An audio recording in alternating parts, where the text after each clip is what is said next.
Welcome po muli sa Philippine Weather Trivia. Again, para po sa mga bago sa channel na to, ako nga po muli si Alvin Pura, isang meteorologist at ang inyong weather tito. So, nitong magdamag nga ay patuloy ang naging paglakas nitong bagyong Julian at kanina ngang umaga, ito po ay umakyat na sa pinakamataas na kategorya ng bagyo ng Pag-asa na nasa Super Typhoon category. Kung mapapansin nyo dito sa aking likuran, yan po yung ating MIMIC o microwave satellite images para sa bagyong Julian. Titingnan nyo yung satellite image natin, lumiliit yung kanyang mata.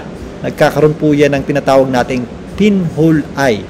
Isang senyalis po yan ng paglakas ng isang bagyo. Dahil kapag lumalakas po ang bagyo, tumataas din po yung centrifugal force nito at nagkakaroon nga yan ng mas maliit na mata or lumalakas nga yung hangin niya na malapit sa kanyang gitna. Ayon sa pinakahuling ulat ng Pag-asa, ito pong bagyong Julian ay may lakas na hangin na umaabot sa halos 195 km per hour malapit sa kanyang gitna at kung minsan yan po ay may mga pagbugsong umaabot sa halos 240 km per hour. Ito nga po ay nasa Super Typhoon category na. Ito po ay huling namata ng Pag-asa sa lying around 245 km west o kanlurang bahagi ng Itbayat, Batanes at kaninang umaga ito po ay lumabas ng ating Philippine Area of Responsibility. Pero meron tayong inaasahang muling pagpasok nito sa ating par bukas at maaaring tumbukin itong katimugang bahagi ng Taiwan.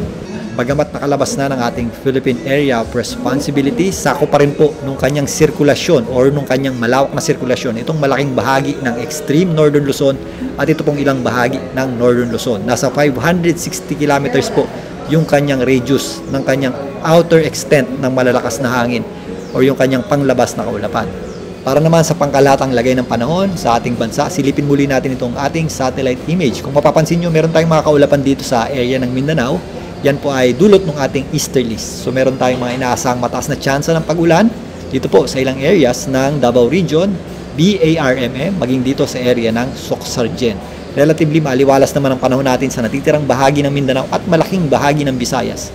Pero meron pa rin tayong mga inaasahang posibleng isolated o localized na pag-ulan o thunderstorms na kadalasang nangyayari tuwing hapon at gabi. Kagaya nitong mga flare-ups sa ilang parts ng Western Visayas. Generally, fair weather naman po tayo dito sa katimugang bahagi ng Luzon hanggang dito po sa area ng Calabarzon. Kasama na po dyan ang Metro Manila dahil unti-unti na pong umakyat o lumalayo itong bagyong Julian sa ating bansa. Pero kung mapapansin nyo rin dito yung kanyang inflow ng hangin o yung hangin na papasok sa mismong gitna ng bagyong Julian ay nagdadala pa rin po ng maulap na panahon dito po sa ilang bahagi ng Central Luzon at magdadala rin po yan ng medyo mataas na tsansa ng pag-ulan, particularly sa western section nito.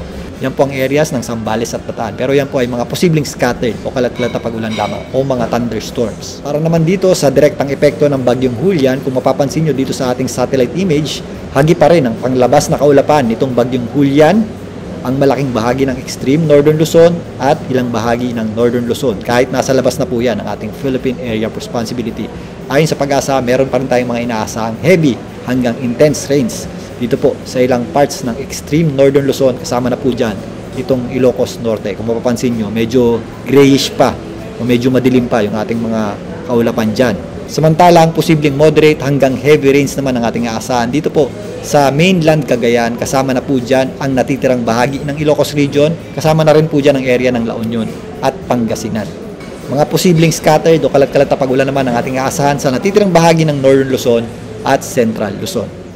At again, kahit nasa labas na ng ating Philippine Area of Responsibility dahil nga nasa Super Typhoon category, itong bagyong Julian, nagge-generate po yan ng matataas na alon at magalaw na karagatan. Lalong-lalo na po dito sa western section o northwestern section ng ating bansa.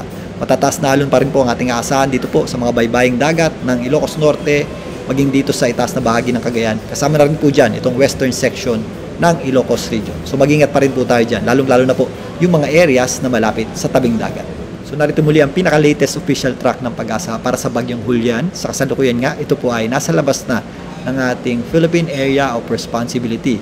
Ito pong area na color red, yan po yung ating at least typhoon force winds. Sa kabutihang palad, yan po ay malayo na sa anumang bahagi ng ating landmass o kalupaan. Pero kung mapapansin nyo dito, itong malaking kulay dilaw na ito o itong color orange na ito ay sumasako pa rin dito sa extreme Northern Luzon, maging dito sa ilang bahagi ng Northern Luzon. So posible pa rin po ang mga pabugso-bugsong hangin sa mga general area na yan.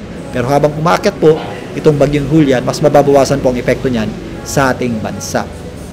Base rin dito, posible pong muling makapasok sa ating Philippine Area of Responsibility bukas ang Bagyong Julian at tutumbukin nga itong katimugang bahagi ng Taiwan.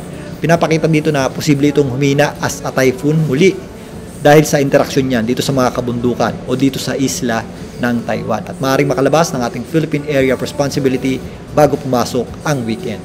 So again, bagamat nakalabas na ng ating Philippine Area of Responsibility, muli po itong papasok sa ating PAR bukas. At sa ngayon nga ay umaabot pa rin po itong malawak na sirkulasyon nito, lalong-lalo na po dito sa ilang bahagi ng extreme northern Luzon at Hilagang Luzon.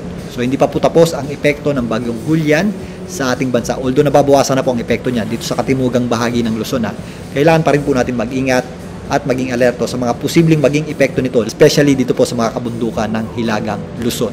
So bukas, antabayanan po muli ang ating pagtalakay para dito sa Bagyong Julian. Muli, ito po ang inyong Weather Tito mula dito sa Ilocos Norte para sa Philippine Weather Trivia.